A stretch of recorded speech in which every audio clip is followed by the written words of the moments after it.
Hello history buffs, and welcome back to our channel. Today, we're diving deep into one of the most fascinating and endlessly debated rivalries in American military history. Ulysses S. Grant versus Robert E. Lee. Who was the superior general? It's a question that has sparked passionate arguments for over 150 years. We're going to explore this very topic, inspired by a brilliant debate from the Cleveland Civil War Roundtable, an amazing group dedicated to discussing all things Civil War. Let's start by setting the stage. On one side, we have Robert E. Lee, the Virginia aristocrat, the epitome of the Southern gentleman, and the tactical genius behind the Army of Northern Virginia. His victories at battles like Chancellorsville are legendary, often achieved against overwhelming odds. He was revered by his men and respected by his enemies. Lee was a master of the audacious maneuver, the unexpected flanking movement, and using his deep understanding of the terrain to his advantage. Many historians paint him as a brilliant field commander, perhaps one of the greatest America has ever produced. He inspired a level of devotion in his troops that was almost unparalleled. When you think of a daring battlefield maestro, Lee is the image that often comes to mind. But then, we have Ulysses S. Grant.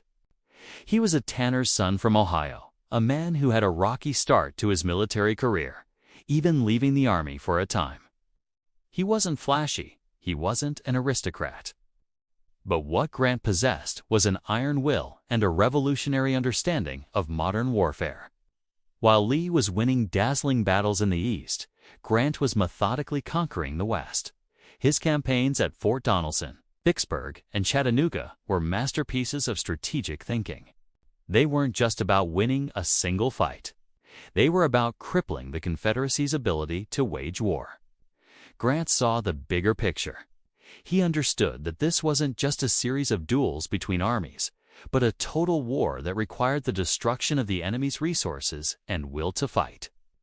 This brings us to the core of the debate. How do you measure greatness? Is it in tactical brilliance on a single day, or in the strategic vision to win a long, grinding war? Supporters of Lee will point to his incredible battlefield performance. He consistently outmaneuvered Union generals with larger, better-equipped armies. Think about the 7 Days battles, or his masterpiece at Chancellorsville, where he divided his smaller force and achieved a stunning victory. His audacity and ability to inspire his men to achieve the impossible are central to his legacy. For many, his skill in the art of battle is undeniable. He was a master tactician, a chess master on a battlefield of thousands. However, Grant's supporters argue that while Lee was playing chess, Grant was changing the entire game. When Grant was finally brought east to face Lee in 1864, the nature of the war shifted dramatically. The Overland Campaign was brutal and bloody. Unlike previous Union commanders who would retreat after a tactical defeat, Grant famously told Lincoln, "I propose to fight it out on this line if it takes all summer." After the brutal Battle of the Wilderness, he didn't retreat. He pushed forward, relentlessly pressuring Lee's army. This was Grant's philosophy: attrition, relentless pressure, and a focus on the ultimate goal, not just winning a battle, but destroying Lee's army and ending the war. He understood that the Union's advantages in manpower and industrial might were its greatest weapons, and he wasn't afraid to use them. Let's compare their strategies.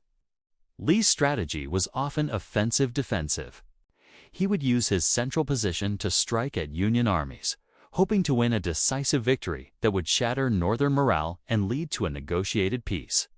His invasions of the North at Antietam and Gettysburg were high-stakes gambles aimed at achieving this very goal. It was a strategy born of necessity, given the South's limited resources. He needed to win big and win fast. Grant's strategy, on the other hand, was one of coordinated and simultaneous advances on all fronts. As General-in-Chief, he wasn't just fighting Lee, he was directing Sherman in Georgia, Sheridan in the Shenandoah Valley, and other Union forces across the entire Confederacy. His goal was to squeeze the South from all sides, preventing them from shifting troops to reinforce threatened areas. This grand strategy, this understanding of the entire theater of war, is where many argue Grant's true genius lies. He saw the war as a whole, a single, interconnected conflict, and he orchestrated the Union's vast resources to achieve total victory. Lee, for all his tactical brilliance, was largely confined to his own theater of operations. So, what about their weaknesses? No general is perfect. Lee has been criticized for his focus on his home state of Virginia, perhaps at the expense of the wider Confederate war effort. His aggressive tactics also led to massive casualties that the South could ill afford to replace. The disastrous Pickett S charge at Gettysburg is often cited as a moment where his gambler S instinct went too far. Some historians argue that his focus on winning battles, rather than preserving his precious manpower, ultimately bled the Confederacy dry. Grant, of course, faced his own heavy criticism. He was labeled a butcher by the Northern press for the horrific losses sustained during the Overland Campaign. His reliance on frontal assaults at places like Cold Harbor was a grim and costly mistake. However, it's crucial to see these actions in context. Grant was determined to end a war that had already cost hundreds of thousands of lives. He believed that relentless pressure, even at a high cost, would bring the conflict to a faster conclusion, ultimately saving more lives than a prolonged war would. He wasn't immune to the cost. He was simply willing to pay it to achieve the final objective. In the end, it was Grant who stood victorious at Appomattox Courthouse, accepting Lee's surrender. But the way they handled that moment speaks volumes about their character. Grant's terms were incredibly generous. He allowed the Confederate soldiers to keep their horses and sidearms and return home. There were no mass trials, no victory parades humiliating the defeated. Lee, in turn, conducted himself with immense dignity, instructing his men to go home and become good citizens again. Their conduct at the war's end helped set a crucial tone for national reconciliation. So, who was the better general? Lee, the brilliant tactician and inspirational battlefield commander, or Grant, the relentless strategist with a modern vision of total war? The Cleveland Civil War Roundtable's debate highlights that there's no easy answer. It depends entirely on your criteria. If you value tactical genius and battlefield artistry, you might lean towards Lee. If you value grand strategy, operational vision, and the will to achieve ultimate victory, you might choose Grant. Perhaps the best way to look at it is that they were the perfect adversaries for their time and place. Lee's brilliance prolonged the war and created a legend, while Grant's relentless determination was exactly what the Union needed to finally win it. They were two sides of the same American coin, two incredible military minds whose clash defined the final bloody years of the Civil War. It's a classic matchup. It's a clash of titans that has fascinated historians for over a century.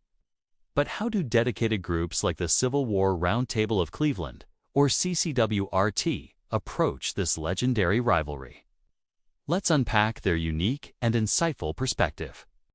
When you visit the CCWRT's website, you'll find their Grant versus Lee page doesn't just rehash old arguments. They frame it as a contest between two brilliant but fundamentally different commanders. They acknowledge both were decisive and bold. They'll even give Lee the edge as a brilliant battlefield tactician, master of outmaneuvering his opponents in a single engagement. But this is where their analysis gets really interesting. For the CCWRT, the story isn't just about who won which battle. It's about who understood the war better. And in their view, that was Ulysses S. Grant. So, what was Grant's secret sauce? According to the CCWRT, Grant grasped two crucial principles that his predecessors in the Union High Command often missed. First, he understood the concept of simultaneous, relentless pressure. The Confederacy had a key advantage with its internal lines, meaning they could shift troops by rail much faster than the Union could move forces around the exterior. Grant realized that by attacking on multiple fronts at the same time in Virginia, in Georgia, and elsewhere, he could pin down Confederate forces and prevent them from reinforcing each other. It was a continent-wide strategy, a true grand strategy that previous Union generals had failed to execute effectively. The second principle was a grim but necessary reality of total war. Attrition. Grant recognized that the Union had a massive advantage in manpower and industrial capacity. He could replace his losses, while the Confederacy could not. This often led to the criticism that Grant was a butcher, willing to throw away lives. But the CCWRT's analysis suggests it was a calculated, strategic choice. Grant understood that by forcing Lee into a continuous, grinding campaign, he was bleeding the Army of Northern Virginia dry. It wasn't about winning every single skirmish. It was about winning the war by depleting the enemy's ability to fight. Lee might win a tactical victory at Cold Harbor, but Grant would simply sidle to the left and continue his advance on Richmond and Petersburg, knowing Lee's army was shrinking with every fight. To complement this view, the CCWRT also promotes an essay titled "Why Grant Won and Lee Lost." This piece adds another layer by exploring the two men's backgrounds. It contrasts Grant's rise from relative obscurity, a failed businessman who returned to the Army with with Lee's pre-war fame and aristocratic background. Their early careers shaped their approaches. Lee was the quintessential Virginia gentleman, defending his home state with brilliant, almost artistic battlefield maneuvers. Grant, on the other hand, was the tenacious, pragmatic fighter from the West who saw the bigger picture. He wasn't just fighting battles. He was executing a comprehensive plan to crush the Confederacy's ability to wage war. It's a fascinating look at how their personal journeys influenced their military philosophies. But the CCWRT's exploration of Grant versus Lee isn't just confined to articles and essays. They bring this history to life in a truly immersive way through their public programming and living history events. This is where their approach becomes truly unique and engaging for the public. They don't just talk about Grant. They let you meet him. For example, imagine being in a room and listening to Ulysses S. Grant himself. That's exactly what happened in May of 2025, when the renowned living historian, Dr. Kurt Fields, appeared in character as General Grant for a CCWRT meeting. This wasn't just a lecture. It was described as one of the most ambitious events in the Round Table's long 69-year history. During that event, Dr. Fields, as Grant, provided a first-person narration of the events surrounding Lee's surrender at Appomattox. Think about that for a moment, instead of a dry, tactical analysis of troop movements. The audience got to experience the emotional and psychological weight of that moment from Grant's own point of view.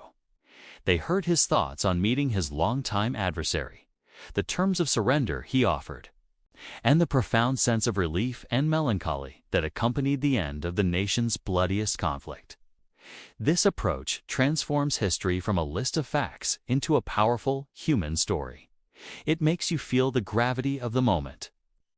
The CCWRT also co-sponsors events with other historical institutions, like the Cleveland History Center.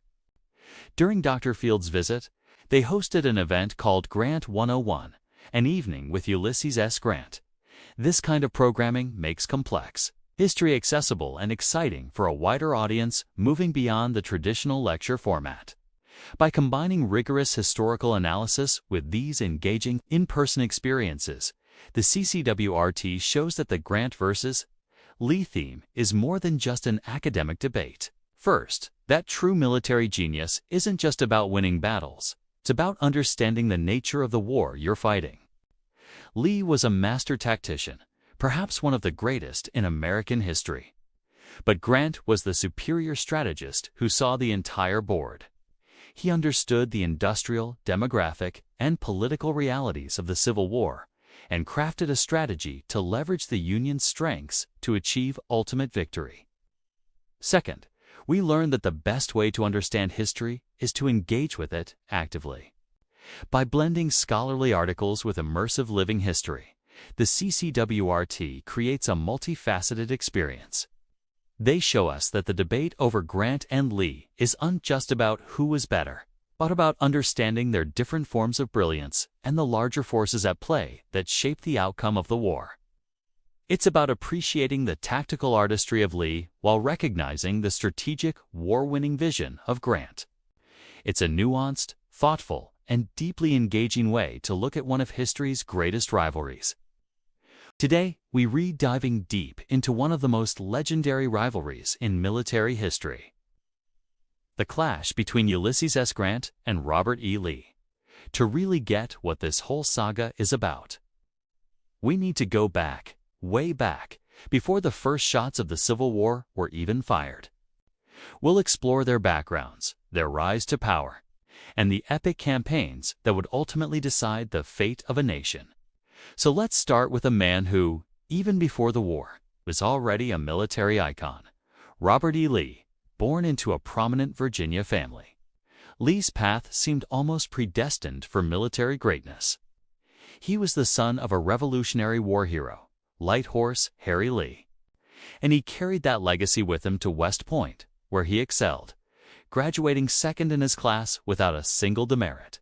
That's right, not one. That's the kind of discipline and dedication we're talking about. His early career in the U.S. Army was just as impressive. He served as an engineer, building coastal defenses and literally shaping the nation's landscape. But it was in the Mexican-American War, from 1846 to 1848, that Lee truly made his mark. Serving on the staff of General Winfield Scott, Lee's reconnaissance missions and strategic insights were crucial to the American victory. Scott himself called Lee the very best soldier I ever saw in the field. Coming from the top general of the Army, that's about the highest praise you can get. Lee was brave, brilliant, and respected by everyone he served with. He was the golden boy of the U.S. Army. Fast forward to 1861. The nation is fracturing. States are seceding, and the storm clouds of war are gathering. At this pivotal moment, President Abraham Lincoln, through an intermediary, makes a monumental offer to Robert E. Lee, command of all the Union armies. Think about that. The chance to lead the entire federal force to preserve the Union he had served his whole life. It was the ultimate vote of confidence in his ability. But Lee faced an agonizing choice. He was personally against secession, calling it a revolution and a calamity. However, his deepest loyalty was not to the federal government, but to his home state of Virginia. When Virginia voted to secede, Lee made a decision that would change the course of American history.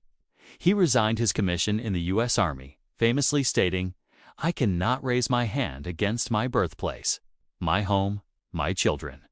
It was a heartbreaking moment, a true turning point. Lee traveled to Richmond and offered his services to the newly formed Confederacy. His reputation preceded him, and he was quickly given a high-ranking position. However, his initial months in the Confederate Army weren't exactly glorious. He had some frustrating assignments in Western Virginia and was later sent to organize coastal defenses.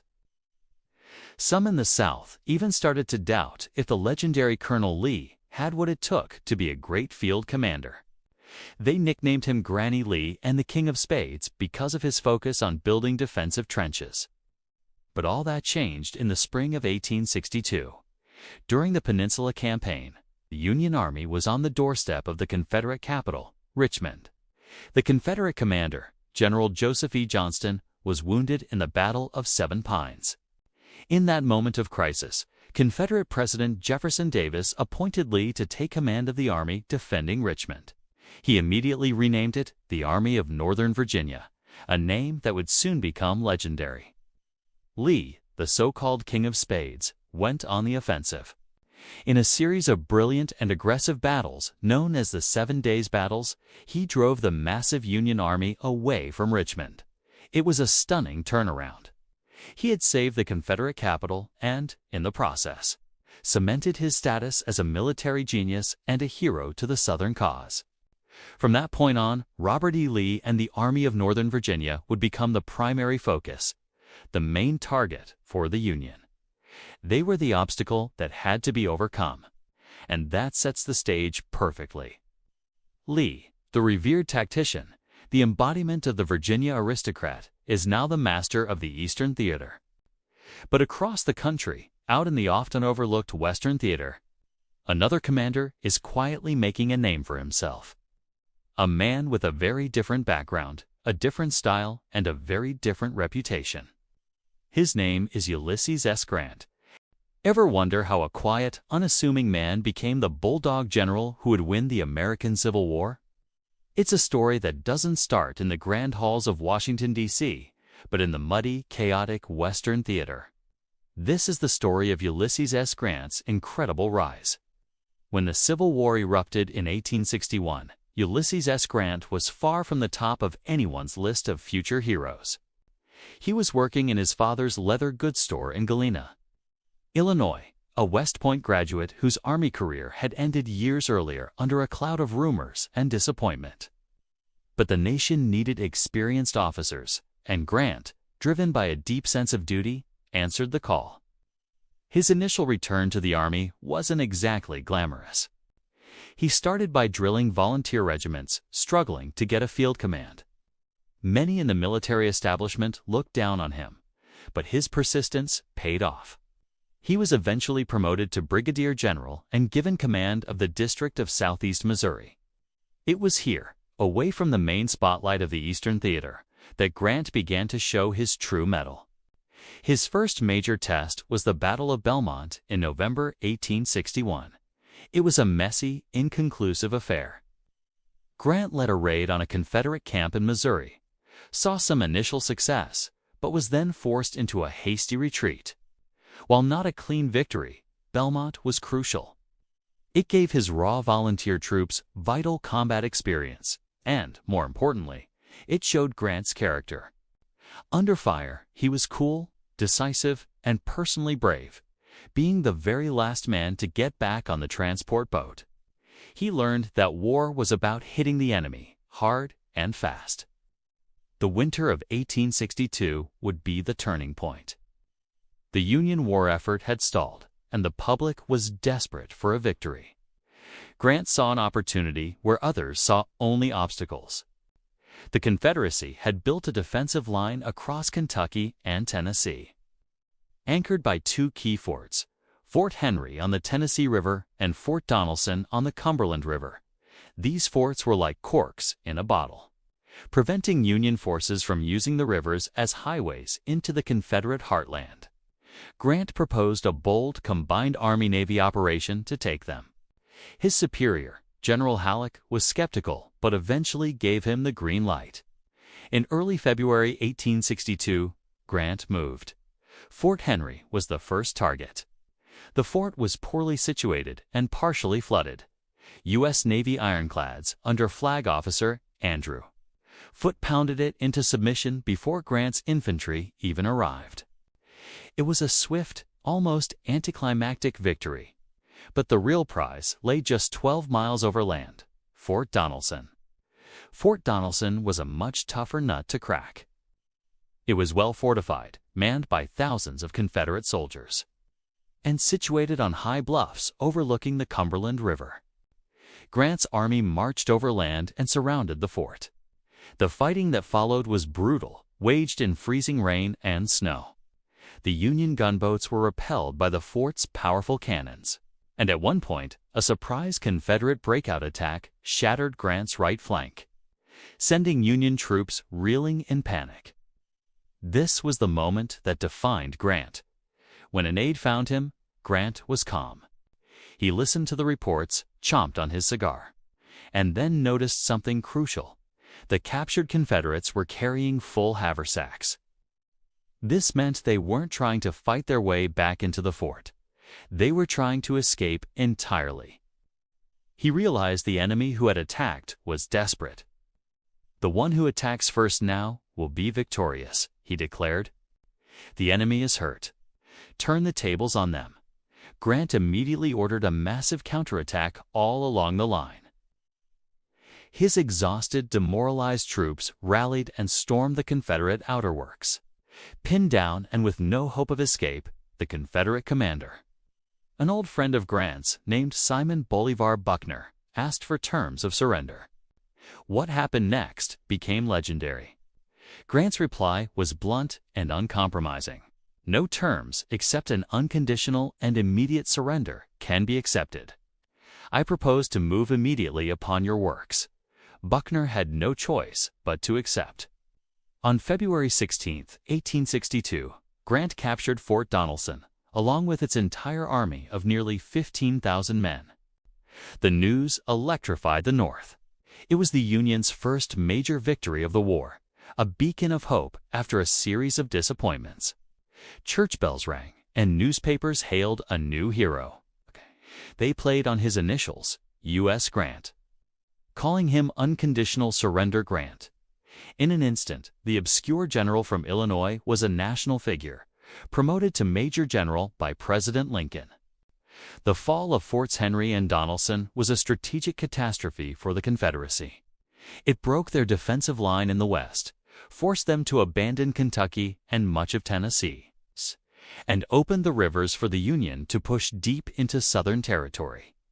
The path was now clear for major campaigns at Shiloh, Vicksburg, and beyond, all of which would have Grant's fingerprints on them. This early campaign reveals the essence of Grant's generalship: a focus on clear objectives, a willingness to take calculated risks, an ability to cooperate effectively with the Navy, and an unshakable coolness under extreme pressure. While others were cautious and obsessed with perfect preparations, Grant understood that momentum and aggression were the keys to winning. He wasn't a fancy strategist. He was a fighter who knew how to find the enemy and beat him. His rise from obscurity to fame in the muddy trenches of the Western theater was just the beginning of a journey that would ultimately save the Union. But by 1863, the very nature of the war is about to change. Two titans, Ulysses S. Grant in the West and Robert E. Lee in the East, are on paths that will inevitably lead to a historic, brutal collision. Let's start in the West, where the Mississippi River is the prize. For the Union, controlling it means splitting the Confederacy in two, cutting off vital supplies and troops from states like Texas, Arkansas, and Louisiana. The last major Confederate stronghold on the river is the fortress city of Vicksburg, Mississippi. Perched on high bluffs, it's a tough nut to crack, and previous attempts have failed miserably. This is where Ulysses S. Grant steps onto the main stage. Grant's campaign for Vicksburg is, without exaggeration, a masterpiece of military strategy. It's a high-stakes gamble that showcases his tenacity and willingness to break from conventional military thinking. After a series of frustrating setbacks, Grant does something audacious. Instead of another frontal assault, he marches his army down the opposite side of the Mississippi, crosses the river south of Vicksburg where he's least expected, and essentially abandons his supply lines. This is military heresy in the 19th century. An army was supposed to be tied to its supplies. But Grant's plan is to live off the land, to move fast and strike hard before the Confederates can figure out what he's doing. He tells his subordinate, General Sherman, who is horrified by the plan, will be a self-sustaining army, and he is. For 18 days, Grant's army rampages through the Mississippi countryside. They fight and win 5 battles against separate Confederate forces, confusing the enemy commander, John C. Pemberton. Instead of being trapped outside Vicksburg, Grant has trapped Pemberton * inside * Vicksburg. He's turned the tables completely. By mid-May 1863, Grant's army has surrounded the city, beginning a siege that will last for 47 grueling days. Meanwhile, what's happening in the East? Robert E. Lee and his Army of Northern Virginia are riding high. They've just achieved a stunning victory at Chancellorsville in May. It's considered Lee's greatest tactical victory. But it came at a terrible cost: the mortal wounding of his most trusted corps commander, Stonewall Jackson. Lee's successes, however brilliant, have an unintended consequence. They convince the Confederate leadership in Richmond to keep their focus and their best troops squarely on Virginia. Calls for reinforcements to be sent west to help lift the siege of Vicksburg are largely ignored. The defense of the capital is seen as paramount. Lee himself believes another invasion of the North is the best way to relieve pressure on Vicksburg, leading to the fateful Gettysburg Campaign. Back at Vicksburg, the situation inside the city is becoming desperate. Union artillery shells the city day and night. Citizens and soldiers dig caves into the clay hillsides to escape the bombardment. Food runs out. The garrison is reduced to eating mules, horses, and even rats. The constant stress, lack of food, and disease take a heavy toll. Pemberton holds out as long as he can, hoping for a relief army that will never come. Finally, on July 4, 1863, a day after Lee's defeat at Gettysburg, Pemberton surrenders Vicksburg and his entire army of nearly 30,000 men to Grant. The timing is symbolic and devastating for the Confederacy. President Abraham Lincoln, who had been anxious about Grant's risky campaign, famously declares, "The Father of Waters again goes unvexed to the sea. The Union now controls the entire length of the Mississippi River. The Confederacy is officially cut in two. Grant's victory at Vicksburg is monumental. It elevates him from a successful, if somewhat controversial, Western general to the Union's premier military hero." Lincoln sees in Grant a man who, unlike his previous commanders in the East, is not afraid to fight and, more importantly, knows how to win. Following another key victory at Chattanooga later that year, Lincoln makes a decision that will seal the Confederacy's fate. In March of 1864, he promotes Grant to the rank of lieutenant general, a rank previously held only by George Washington, and gives him command of all Union armies. Now, for the first time, the Union has a unified command structure with a single clear-eyed strategy. Grant's plan is simple but brutal. Apply constant, coordinated pressure on all Confederate fronts simultaneously. He will send Sherman to drive through Georgia, while other armies operate in different theaters. But Grant himself will travel with the main Eastern Army, the Army of the Potomac, to personally direct the fight against his ultimate adversary, Robert E. Lee. The stage is set for the final bloody act of the war. In May 1864, Grant launches the Overland Campaign. His objective is not Richmond, the Confederate capital. His objective is Lee's army. Grant understands that the Confederacy can only survive as long as Lee's army remains a viable fighting force. He intends to destroy it. What follows is a month of unrelenting, horrific combat, unlike anything seen before on the continent.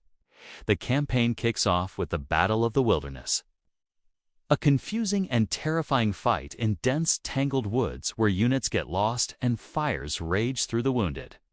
The Union suffers higher casualties, but unlike his predecessors who would have retreated after such a bloodying, Grant gives a simple, now legendary order. Forward, he disengages not to retreat, but to move south to get between Lee and Richmond, forcing Lee to react. This sets the pattern for the entire campaign. Grant attacks, Lee parries. They clash at the crossroads of Spotsylvania Courthouse, where the fighting at a section of the line known as the Bloody Angle is some of the most savage hand-to-hand combat of the entire war, lasting for nearly 24 hours straight. Men fight in mud and rain, often over the bodies of their comrades. Again, Grant disengages and slides south.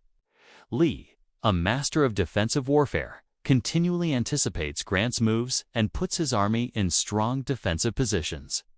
The two armies are locked in a grim, deadly dance down the length of Virginia.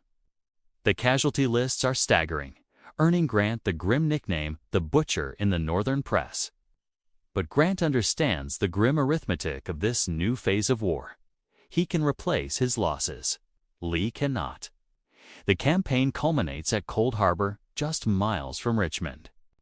Here, Grant makes one of his few major tactical errors, ordering a massive frontal assault against heavily entrenched Confederate positions. The result is a slaughter. Union soldiers are mowed down in minutes, with thousands falling in less than an hour. One Union soldier famously wrote in his diary the night before, June 3rd, "Cold Harbor, I was killed." Even after the disaster at Cold Harbor, Grant does not retreat. He doesn't give up. He makes another brilliant strategic move, disengaging from Lee and rapidly moving his massive army across the James River, aiming to capture the crucial railroad hub of Petersburg, south of Richmond. If he can take Petersburg, he can cut off all supply lines to the capital and to Lee's army. The initial Union assaults on Petersburg almost succeed but are fumbled by cautious commanders. This allows Lee to rush his veterans into the defenses, and the war of maneuver grinds to a halt. The overland campaign transitions into the Siege of Petersburg, a brutal 9-month struggle of trench warfare that foreshadows the horrors of World War I. So, by the summer of 1864, the clash of titans has reached a bloody stalemate. Grant, the relentless aggressor, has brought the war to Lee's doorstep and pinned him down. He has inflicted irreplaceable losses on the Army of Northern Virginia. But Lee, the brilliant defender, is still in the fight. His army bloodied but unbroken, holed up in an elaborate network of trenches. The war has become a grim test of endurance. Who will break first? The outcome of the war and the fate of the nation now hangs on the answer to that question. Today, we're rediving into one of the most pivotal and emotionally charged moments in American history: the final days of the Civil War and the surrender at Appomattox. This isn't just about battles and strategies. It's a story of exhaustion, respect, and the first fragile steps toward reuniting a shattered nation. So, let's set the scene. It's late 1864, and Ulysses S. Grant has Robert E. Lee's Army of Northern Virginia locked in a brutal siege at Petersburg, Virginia. For 9 long months, this wasn't the open-field combat we often imagine. This was a grim preview of World War I. Both sides dug in, creating a labyrinth of trenches that stretched for miles. Life in these trenches was miserable. Constant sniper fire, artillery bombardments, disease, and dwindling supplies became the grim reality for the soldiers on both sides, but especially for the Confederates. Grant's strategy was one of relentless pressure. He wasn't just trying to win a single battle. He was waging a war of attrition. He knew the Union had a massive advantage in manpower and industrial might. The North could replace its soldiers and resupply its armies. The South, however, was bleeding dry. Every Confederate soldier lost was a blow they could barely recover from, and their supply lines were stretched to the breaking point. As the winter of 1864 turned into the spring of 1865, the situation for Lee's army became desperate. The men were starving. They were exhausted, their uniforms in tatters. The once mighty Army of Northern Virginia was a shadow of its former self. Lee knew he couldn't hold Petersburg indefinitely. The Union forces were constantly extending their lines, stretching his own defenders thinner and thinner. The breaking point was coming. On April 1st, 1865 now, April Fool's joke Union forces achieved a decisive victory at the Battle of Five Forks. This victory allowed Grant to finally cut the last major supply line into Petersburg. The writing was on the wall. The very next day, on April 2nd, Grant ordered a massive, coordinated assault all along the Petersburg lines. The weakened Confederate defenses, stretched thin and demoralized, finally crumbled. The fall of Petersburg meant that the Confederate capital, Richmond, just a few miles, was now defenseless. That night, under the cover of darkness, the Confederate government, including President Jefferson Davis, fled the city. The next morning, Union troops, including regiments of United States colored troops, marched into the smoldering capital. For many of them, it was a moment of profound significance, marching as free men into the very heart of the Confederacy. But what about Lee's army? They hadn't surrendered yet. Lee managed to extract his remaining forces from the trenches of Petersburg, and his goal was simple: escape. He planned a desperate westward march, hoping to link up with another Confederate army in North Carolina, regroup, and continue the fight.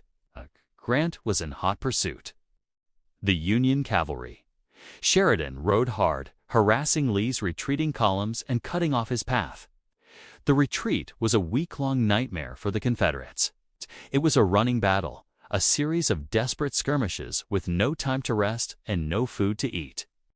Union forces were everywhere, blocking roads, capturing supply wagons, and picking off stragglers. The once proud Army of Northern Virginia was disintegrating. Lee's last real hope for a breakout came on the morning of April 9th. He ordered one of his most trusted commanders, General John B. Gordon, to launch a final desperate attack to clear the road ahead.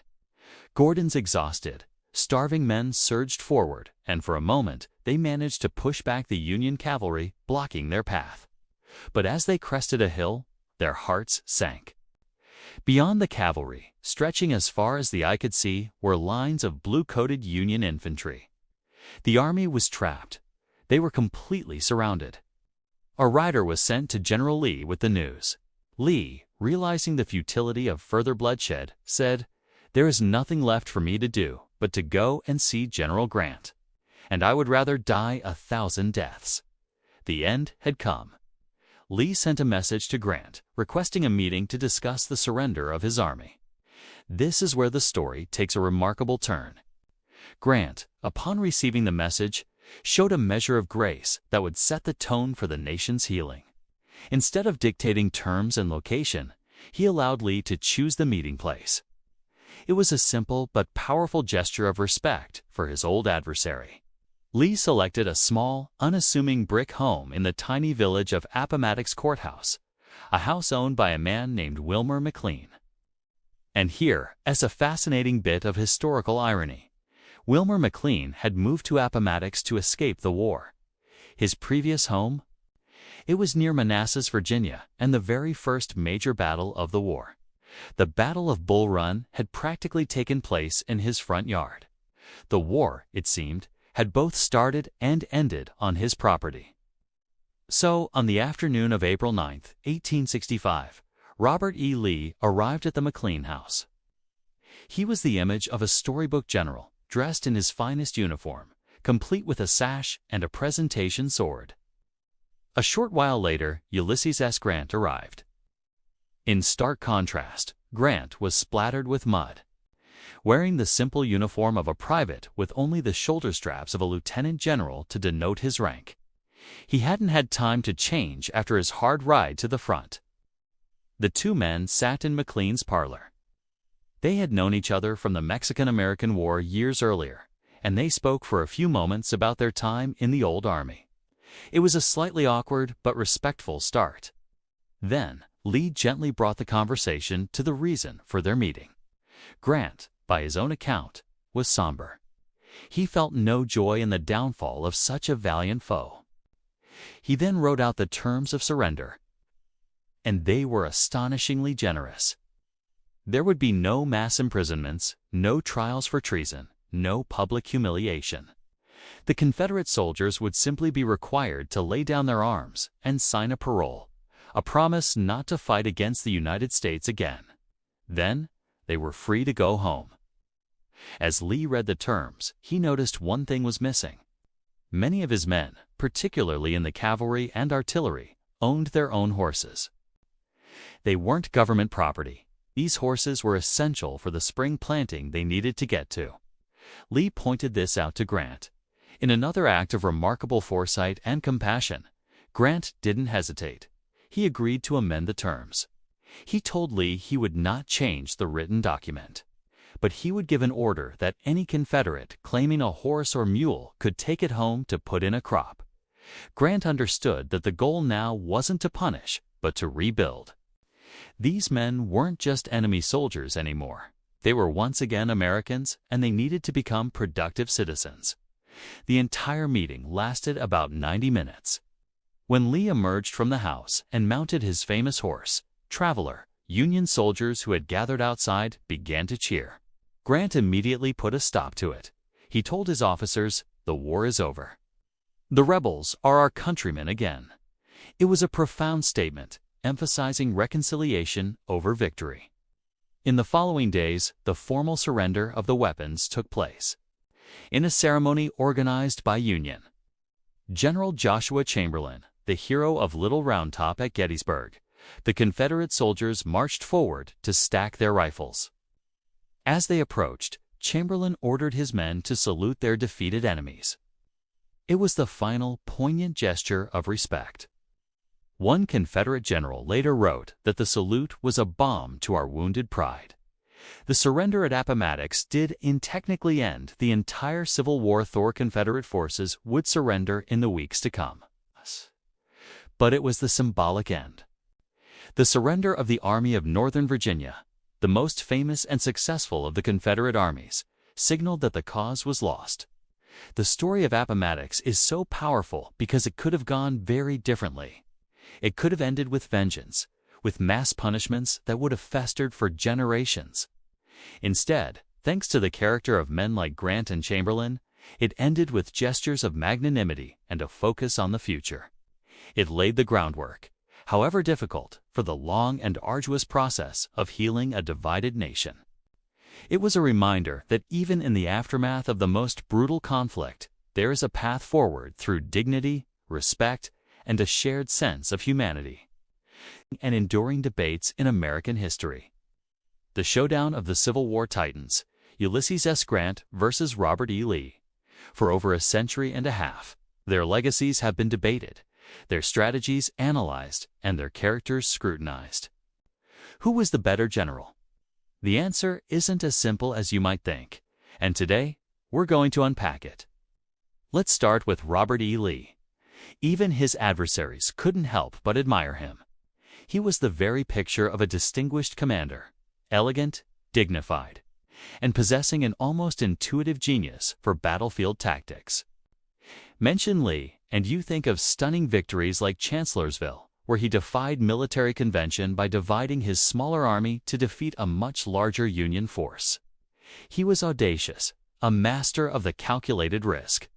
His men adored him, following him with a fierce loyalty born from his calm leadership and consistent ability to pull off the seemingly impossible. Lee's operational brilliance, his knack for anticipating his opponent's moves, and his daring maneuvers have rightfully earned him a place as one of the great military commanders in history. Now, let's turn our attention to Ulysses S. Grant. For a long time, Grant's reputation was clouded. He was often painted with a crude brush of butcher who simply threw men at the problem until it went away, winning through brute force and sheer numbers. Critics point to the staggering casualties of the Overland Campaign in 1864, where battles like the Wilderness, Spotsylvania Courthouse, and Cold Harbor resulted in horrific losses for the Union Army. The image that stuck was one of a grim, cigar-chomping general, indifferent to the cost of victory. But is this portrayal fair, or is it a massive oversimplification? Many modern historians, and certainly the Chicago Civil War Roundtable, argued that this butcher label completely misses the point. To truly understand Grant's genius, you have to look beyond individual battles and see the bigger picture. Grant possessed something Lee arguably lacked, a comprehensive, continent-spanning strategic vision. He wasn't just thinking about the next battle in Virginia. He was thinking about the entire war, from the Mississippi River to the Atlantic coast. Grant understood that the Civil War was a new kind of conflict. It wasn't going to be won by a single, glorious battlefield victory. It was a war of attrition, a contest of resources, will, and industrial might. And he was the first Union general to fully grasp how to leverage the North's overwhelming advantages in manpower, industry, and logistics. While previous generals had commanded the Army of the Potomac in isolation, Grant saw it as just one piece of a giant, coordinated machine. Think about his strategy in 1864. While he was personally leading the charge against Lee in Virginia, he simultaneously directed General Sherman to drive through Georgia, cutting the Confederacy in two. He had other armies moving in different theaters, all applying relentless, simultaneous pressure on the Confederacy. This was total war in its infancy. Grant's plan was to not give the Confederacy a moment's rest. He wouldn't allow them to shift troops from a quiet front to reinforce a threatened one, a tactic the South had used effectively for years. Grant made sure there were no quiet fronts. This is the core of the contrast. Lee was a master of the operational art winning battles. Grant was a master of grand strategy winning the war. Lee's daring tactics were often born of necessity. With fewer men and supplies, he had to take risks. And while these risks led to brilliant victories, they also bled his army dry. The Confederate victory at Chancellorsville, for example, came at the cost of one of his best commanders, Stonewall Jackson, a loss from which the Army of Northern Virginia never fully recovered. Grant, on the other hand, understood the grim arithmetic of the war. He knew that the Union could absorb losses that would be catastrophic for the Confederacy. It wasn't that he was callous about the lives of his men. The letters he wrote reveal a man deeply affected by the carnage. But he was also a pragmatist. He knew that the only way to end the war, and ultimately save more lives, was to press his advantage relentlessly and bring the conflict to a close. His goal wasn't just to defeat Lee's army, it was to destroy its ability to wage war, and with it, the Confederacy itself. When you look at the final campaigns, Grant's strategy is undeniable. He pinned Lee down in the Siege of Petersburg, a brutal, grinding affair that slowly strangled the life out of the Confederate army. Lee, the master of maneuver, was trapped. He couldn't move. He couldn't take the initiative. He was forced to fight the one kind of war he couldn't win, static war of attrition against a vastly superior foe. Grant had transformed the conflict into a problem of logistics and numbers, a game he was destined to win. So, who was the superior general? If the question is about tactical brilliance and battlefield flair, you could easily make a strong case for Lee. He did more with less, inspiring his men to achieve incredible feats against long odds. But if the question is about who had the clearer understanding of how to win the Civil War, the specific, brutal, and sprawling conflict, that it was the evidence points overwhelmingly to Grant. Grant's genius wasn't always flashy. 'Twas methodical, relentless, and comprehensive. He saw the war as a single, interconnected whole and orchestrated a grand strategy that ultimately crushed the Confederacy's ability to resist. He was the right general for the right time, possessing the strategic mind and the unyielding will that the Union desperately needed to achieve final victory. While Lee fought brilliantly, Grant fought to win, and in the end, that's what he did. What are your thoughts on this? Lee the tactician or Grant the strategist? Let me know down in the comments. I am really curious to hear your take on one of history's greatest military rivalries. If you enjoyed this deep dive, please consider hitting that like button and subscribing for more historical analysis. It really helps the channel out. Thanks for watching, and I'll see you in the next video.